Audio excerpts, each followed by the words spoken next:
अस्सलाम वालेकुम, welcome back to my YouTube channel. हम लोग अब मेंस्ट्रुअल एब्नॉर्मेलिटी स्टार्ट करेंगे, जिसमें सबसे पहले हम पढ़ेंगे एमेनोरिया और ओलिगोमेनोरिया को। सो एमेनोरिया क्या होता है? एमेनोरिया मतलब एब्सेंस ऑफ मेंस्ट्रुएशन। अब ये प्राइमरी भी हो सकता है, सेकेंडरी भी हो सकता है। प्राइमरी मतलब कि मतलब एक फीमेल की एज 14 इयर्स हो गई है और उसको कोई भी सेक्सुअल उसके कैरेक्टरिस्टिक्स पे डेवलप नहीं हुआ है, सेकेंडरी सेक्सुअल कैरेक्टरिस्टिक्स, और साथ में उसकी मेंस्ट्रुएशन भी उसको नहीं आई। तो ये होगी प्राइमरी एमेनोरिया। और सेकेंडरी एमेनोरिया होता है कि मतलब पहले उसको मेंस्ट्रुएशन आते रहे थे, लेकिन किसी भी वजह से 6 माह तक उसको मेंस्ट्रुएशन नहीं आए, विदाउट एनी रीजन, कि ना वो प्रेग्नेंट है, ना वो लैक्टेटिंग लेडी है, फिर भी उसको मेंस्ट्रुएशन नहीं आ रहा है, तो इसको हम कहेंगे secondary amenorrhea. So what basically amenorrhea means, it means absence of menstruation और लैक ऑफ मेंस्ट्रुएशन। अगर ये बाय द एज ऑफ 14 या 16 ईयर्स ऑफ गर्ल में नहीं होंगे तो फिर इसको प्राइमरी कहेंगे, और अगर फॉर फॉर एनी रीजन अगर 6 मंथ्स तक नहीं आएंगे तो इसको हम सेकेंडरी एमेनोरिया कहेंगे। ओलिगोमेनिरिया में होता है कि साइकिल जो होता है वो 35 डेज का होता है, और इसमें जो है ना हमारे पास 4 से 9 दफा पीरियड्स आते हैं एक साल के अंदर, ठीक है, यानी बहुत कम पीरियड्स आना, इसको कहेंगे ओलिगोमेनोरिया। अब दोनों के कॉजेज सेम है, इसलिए इन दोनों को मैंने एक ही साथ इकट्ठा किया है। या तो प्रॉब्लम होगा हाइपोथैलेमिक डिसऑर्डर, या पिट्यूटरी में प्रॉब्लम होगा, या ओवरीज में प्रॉब्लम होगा, या एंडोमेट्रियम में प्रॉब्लम होगा। ये सारे हैं पैथोलॉजिकल कॉज। फिजियोलॉजिकल कॉज ये भी हो सकता है कि एक फीमेल प्रेग्नेंट है, या उसको वो लैक्टेटिंग है, मतलब ब्रेस्ट फीड कर रही है, या उसको मेनोपॉज हो गया है। इनकी वजह से भी हो सकता है एमेनोरिया, लेकिन ये फिजियोलॉजिकल है। पैथोलॉजिकल में ये या तो प्रॉब्लम होगा हाइपोथैलेमस में, या पिट्यूटरी में, या ओवरीज में, या एंडोमेट्रियम में। अब प्रॉब्लम क्या होगा, इनको हम डिटेल से देखते हैं वन बाय वन। हाइपोथैलेमस में जो प्रॉब्लम हो सकते हैं वो ये है कि एक तो एक्सरसाइज वो लेडी बच्ची बहुत कर रही हो, या बहुत ज्यादा स्ट्रेस ले रही हो, या उसने बहुत ज्यादा वेट लॉस किया हो, तो उस वजह से भी एमेनोरिया हो सकता है। या उसके हाइपोथैलेमिक कोई लीजन्स हैं, जिसकी वजह से हाइपोथैलेमस कंप्रेस हो रहा है और ब्लॉक हो रहा है डोपामीन।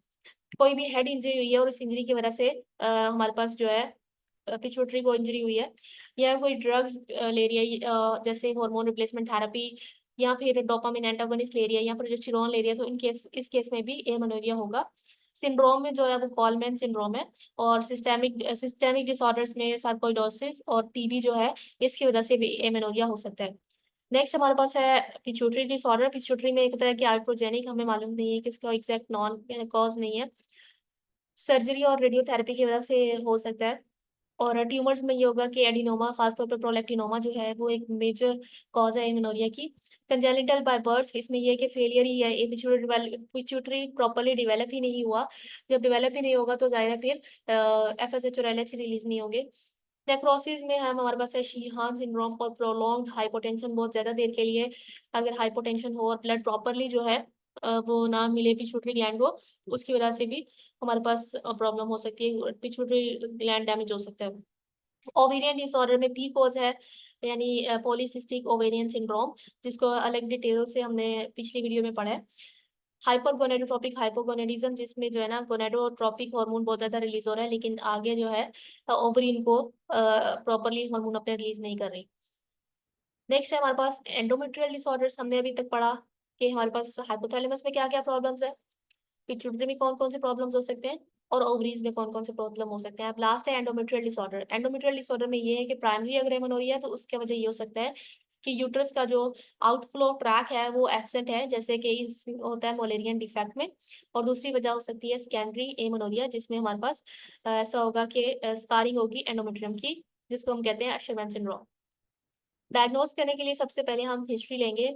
हिस्ट्री में हम उसकी एज ऑफ मेनार्की पूछेंगे कि अगर उसको मतलब क्या पता उसको सेकेंडरी मेनोरिया हो, तो उससे पहले हम उसकी मेनार्की पूछ लेंगे, उसको पहली दफा मेंस्ट्रुएशन आए कब थे, उसकी मेंस्ट्रुअल हिस्ट्री क्या है, उसको पीरियड्स का फ्लो कैसा होता है, कम होता है या ज्यादा होता है। रिप्रोडक्टिव हिस्ट्री में पूछेंगे कि क्या उसके कोई बच्चे हैं, अगर बच्चे होंगे जाहिर है फिर शायद वो मेनोपॉज की वजह से उसको मेनोरिया हो गया है। साइक्लिक सिम्टम्स पूछेंगे कि कौन कौन से सिम्टम्स उसको अपेयर होते हैं, कोई पेन वगैरह, हेयर ग्रोथ और वेट वगैरह। इससे हम जो है कोई एंडोक्राइन प्रॉब्लम जो है उसको डायग्नोस कर सकते हैं। पास्ट मेडिकल हिस्ट्री, कोई पास्ट में उसने कोई मेडिकल मेडिसिन यूज की हो, जैसे जैसे कॉन्ट्रासेप्टिव पिल्स या प्रोजेस्टेरोन। पास्ट सर्जिकल हिस्ट्री से भी अंदाजा हो सकता है, और ड्रग हिस्ट्री से भी हमने ले लिया। बाद में हम इंस्पेक्शन करेंगे, उसका BMI चेक करेंगे कि मतलब वेट लॉस की वजह से तो कहीं उसको नहीं हो रहा।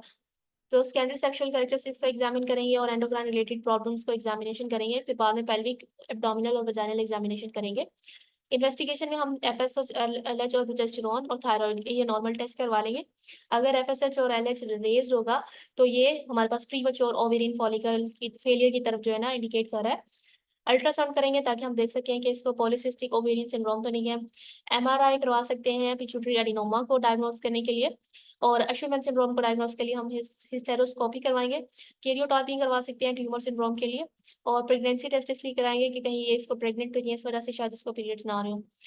अब मैनेजमेंट में हमने कॉज को देख के मैनेज करना है। अगर उसका BMI लो है तो उसको हम डाइटरी एडवाइस करेंगे। हाइपोथैलेमिक लीजन्स हैं तो सर्जरी के जरिए ही ज़हरा को रिमूव होंगी। अगर फीमेल को पीकोस है तो फिर हम उसके लिए कॉन्ट्रासेप्टिव पिल देंगे, उसका अलग से पीकोस का ट्रीटमेंट है जो उसका हम देख लेंगे। प्रीमेच्योर ओवेरियन फॉलिकल है तो फिर हम हार्मोन रिप्लेसमेंट थेरेपी करेंगे या फिर कॉन्ट्रासेप्टिव पिल देंगे। अगर उसको प्रोलैक्टिनोमा है तो फिर हम डोपामिन एगोनिस्ट देंगे। अशरमैन सिंड्रोम है तो फिर हम IUD इंजर्शन करेंगे। अशरमैन सिंड्रोम को हम अलग से भी पढ़ेंगे। अगर सर्वाइकल स्टीनोसिस है तो हिस्टेरोस्कोपी करेंगे और सर्वाइकल डायलेशन करके इसको ट्रीट करेंगे। सर्विक्स की स्टीनोसिस हो जाना, हार्डनिंग हो जाना, that is called cervical stenosis. So that was all about oligomenoria and amenorrhea. If you have any question, you can ask.